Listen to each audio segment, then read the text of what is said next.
अस्सलामुअलैकुम students and viewers, welcome to my channel ask chemistry. आज का हमारा lecture chemistry first year chapter number 1 basic concept का last lecture under discussion है। तो लास्ट लेक्चर है यील्ड। अगर आप इस लेक्चर से प्रीवियस लेक्चर्स को देखना समझना चाहते हैं तो प्लेलिस्ट से आप तमाम बकिया लेक्चर्स को आप विज़िट कर सकते हैं, व्यू कर सकते हैं।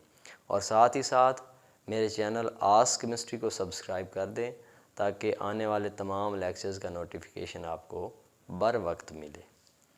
तो चलते हैं लेक्चर की जानिब। यील्ड का मतलब होता है प्रोडक्ट प्रोड्यूस्ड, यानी कोई भी पैदाशुदा चीज़ यील्ड के नाम से, अंग्रेज़ी में यील्ड के नाम से जानी जाती है। तो यील्ड यहाँ पे हमारे जो कंटेंट है इसमें यील्ड का मतलब है किसी भी केमिकल रिएक्शन की बदौलत पैदाशुदा अमाउंट। अब केमिकल रिएक्शन आमतौर पे हम लैब में खड़े होते हैं तो लैब में दो तीन चीज़ें बतौर रिएक्टेंट पड़ी होती हैं, उससे पैदाशुदा जो चीज़ होगी ना उसको हम यील्ड बोलेंगे। तो यील्ड की डेफिनेशन सिंपली ऐसे है कि the amount of product produced are obtained during proceeding of reaction. यहाँ पे लिखी हुई है the amount of product produced during proceeding of a chemical reaction known as yield. अब ये जो अमाउंट ऑफ प्रोडक्ट है ये दो किस्म की हो सकती है। एक को हम बोलेंगे थ्योरेटिकल यील्ड, दूसरे को हम बोलते हैं एक्चुअल यील्ड। जो थ्योरेटिकल यील्ड है ना इसको हम बोलते हैं एक कागजी कार्रवाई, एक पेपर वर्क, थ्योरेटिकल वर्क। कोई भी यानी जो एक एक्सपेक्टेड या प्रपोज्ड फॉर्म है ना किसी भी प्रोडक्ट प्रोड्यूस की या पैदाशुदा चीज़ की एक मुतवक्के सूरत, उसको हम थ्योरेटिकल यील्ड बोलते हैं। अब यहाँ पे डेफिनेशन हम कर लेते हैं amount of product which is calculated from balance chemical equation known as theoretical yield. यानी बैलेंस केमिकल इक्वेशन हमारे सामने हो, उससे हम अंदाज़ा लगा के हम एक गैस वर्क करें कि हाँ फ़लाँ चीज़ इतनी इतनी मिकदार में ली गई है और उससे इतनी मिकदार में प्रोडक्ट जो है वो बन सकती है, तो इसको हम बोलेंगे थ्योरेटिकल यील्ड। मिसाल हम लेते हैं, हमारे पास यहाँ पे बैलेंस केमिकल इक्वेशन की बात है ना, तो हमारे पास जो है ना वो कार्बन है कोल और साथ में है oxygen O2 gives that CO2। यहाँ से CO2 बन गई है। कार्बन यहाँ पे 12 ग्राम ली गई और ऑक्सीजन जो है वो एक ऑक्सीजन आइटम का मैस होता है 16। यहाँ पे मालिकुलर ऑक्सीजन तो मैस हो जाएगा 32 ग्राम। ये आप समझते हैं कि 12 gram carbon 1 mole, 32 gram oxygen molecule तो भी 1 mole gives that 44 gram of carbon dioxide. हमने ये प्रपोज किया है कि हमारे पास 12 ग्राम कार्बन, 32 ग्राम ऑक्सीजन दोनों मैसेज मिल जाएं तो 44 ग्राम जो है यहाँ से कार्बन डाइऑक्साइड बन रही है।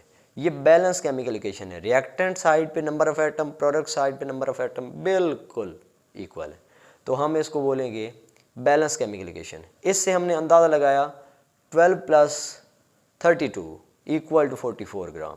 तो ये हमारे पास थ्योरेटिकल यील्ड है। इसके बाद नेक्स्ट चलते हैं, दूसरी टाइप जो यील्ड की है ना उसको हम बोलेंगे एक्चुअल यील्ड। एक्चुअल यानी जिसको बिल्कुल इथेंटिक हो जाए, जिसमें कोई शक शुबा ना हो। Amount of product obtain experimentally from chemical equation. कोई भी केमिकल रिएक्शन हो रहा है और हम उसके ऊपर बिल्कुल उसको फोकस किए बैठे हैं, हम देख रहे हैं कि रिएक्शन चल रहा है, प्रोडक्ट एक्चुअल में प्रोड्यूस हो रही है, तो उसके नतीजे में ना जो भी कोई प्रोडक्ट प्रोड्यूस हो रही होगी उसको हम एक्चुअल में डिटेक्ट कर रहे होंगे तो वो एक्चुअल यील्ड होगी।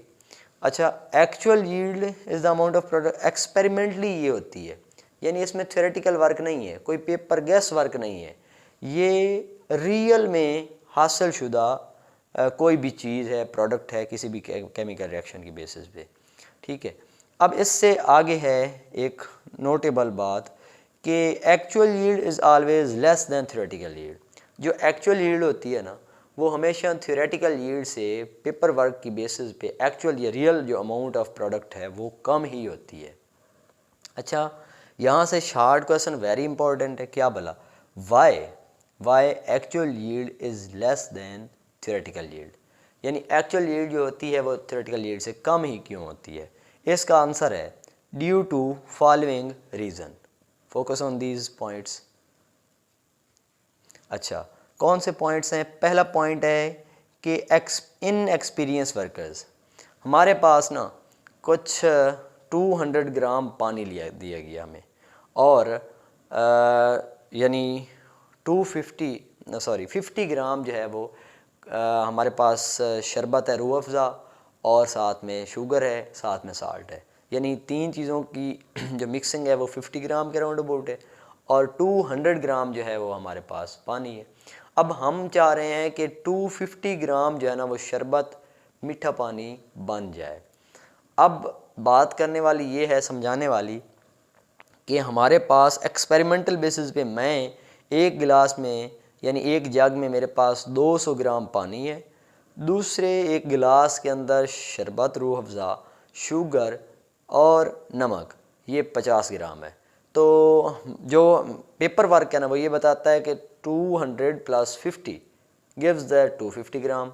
थ्योरेटिकल वर्क ये बता रहा है कि 250 ग्राम शरबत बन जाना चाहिए, रूह अफ़ज़ा वाला पानी बन जाना चाहिए। जबकि जब मैं बनाने बैठा, मतलब कोई बनाने वाला जब बनाने बैठा तो उसने थोड़ा सा पानी डालते डुलते इधर उधर से ज़ाया हो गया, थोड़ा बहुत शुगर इधर उधर चली गई।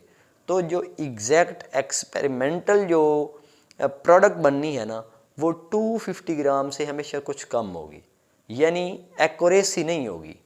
एक्यूरेसी और जो ट्रांसपेरेंसी है ना वो सिर्फ थ्योरेटिकल बेसिस की है, जबकि रियल जो अमाउंट है ना वो 250 ग्राम नहीं बन पाएगी। क्यों? क्योंकि ये कॉमन एरर है कि कुछ थोड़ा बहुत पानी ज़ाया भी हो सकता है डालते हुए, यानी उसकी जो एक्चुअल और रियल प्रोडक्ट है ना वो पेपर वर्क या एक जो आम कैलकुलेटेड फॉर्म है उससे हमेशा कम ही होनी है।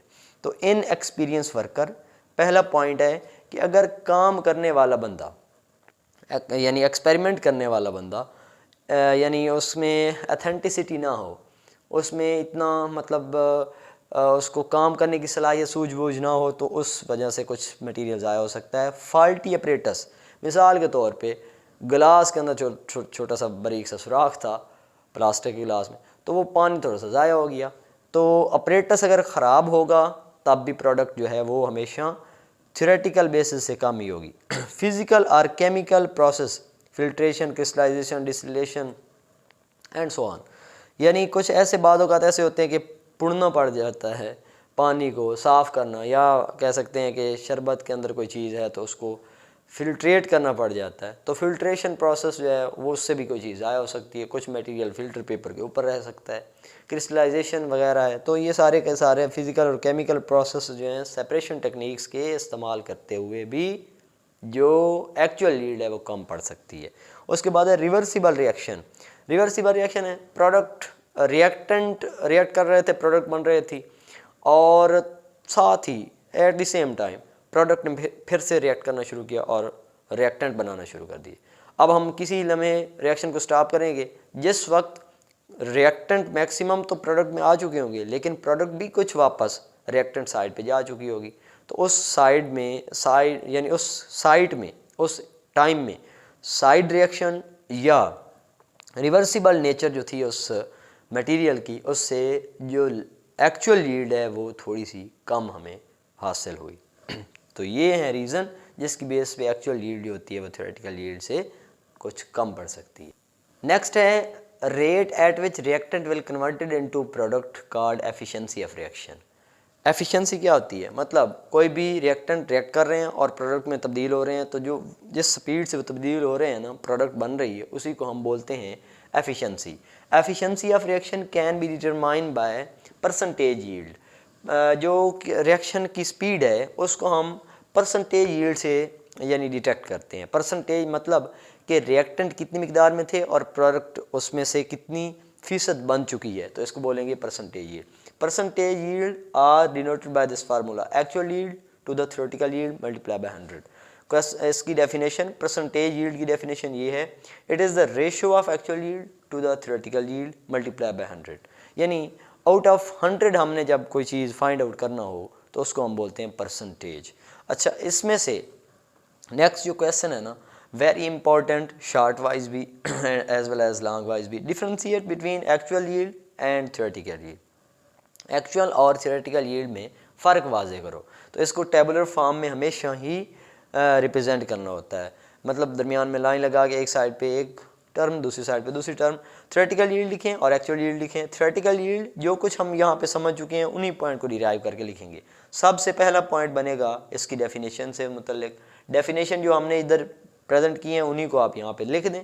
उसके बाद actual yield, this one is always less than, मतलब थ्योरेटिकल यील्ड यहाँ पे लिखेंगे, theoretical yield always greater than actual yield.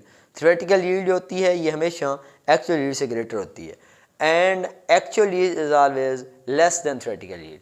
जो एक्चुअल यील्ड होती है वो हमेशा थ्योरेटिकल यील्ड से कम ही होती है। This theoretical yield is always calculated from balance chemical equation. Theoretical yield को हमेशा बैलेंस केमिकल इक्वेशन से ही यानी फाइंड आउट करते हैं, while actual yield is calculated experimentally. तो ये थी कुछ, और थ्योरेटिकल यील्ड में कोई किस्म का यानी एक्सपेरिमेंटल सेटअप इन्वॉल्व नहीं होता। There will be no experimental work involve in theoretical yield, यानी यहाँ पे चौथा पॉइंट बनाया जा सकता है, experimental work will not be involve in theoretical yield, while experimental work can be involve in theoretical actual yield. पांचवा पॉइंट बनेगा, theoretical yield is also known as expected yield or proposed yield, while actual yield is known as real amount of product.